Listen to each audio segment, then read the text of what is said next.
দেখেন, বিএনপি দেশ চালাক, আমাদের তো কোনো সমস্যা নাই। আমরা আপনাদেরকে মেনে নিয়েছি, আপনারা আমাদের ম্যান্ডেটেই ক্ষমতায় গেছেন।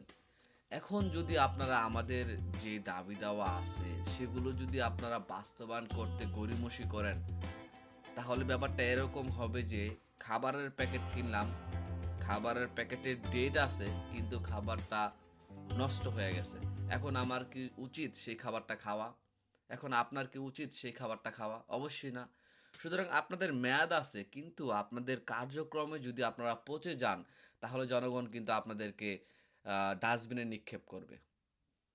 এটাই বাস্তবতা। অতীত সরকার এভাবেই চলে গেছে। তারাও দেশের উন্নয়ন করেছিল। যেসব উন্নয়ন যেগুলো এখন দৃশ্যমান, কর্ণফুলী টানেল, পদ্মা সেতু আরও যেগুলো আছে, এগুলো আওয়ামী লীগ সরকারের আমলেই করা। কিন্তু তারা যেটা করে না সেটা হলো জনগণের অধিকার তাদেরকে ফিরায় দেয় না। ওর বিএনপি আসলে জনগণের দল। ছাত্ররা যখন আন্দোলন করে, বিএনপি সাথে সাথে তার সায় দেয় এবং তাদের কথা বাস্তবায়ন করার জন্য প্রয়োজনীয় পদক্ষেপ গ্রহণ করে। এরশাদের আমলে আমরা যখন শুনেছি যে ছাত্রদের মিছিলে ট্রাক, বালু ভর্তি ট্রাক উঠায় দিত এরশাদ সরকার, সেখান থেকে আমরা আমাদের বড় ভাইয়ের কাছ থেকে শুনেছি ঢাকা বিশ্ববিদ্যালয়ে অনেক ছাত্র এরশাদকে শেষ পর্যন্ত, জীবনের শেষ নিঃশ্বাস ত্যাগ করার আগ পর্যন্ত ঘৃণা করছে, শুধুমাত্র এসব কাজ করার কারণে।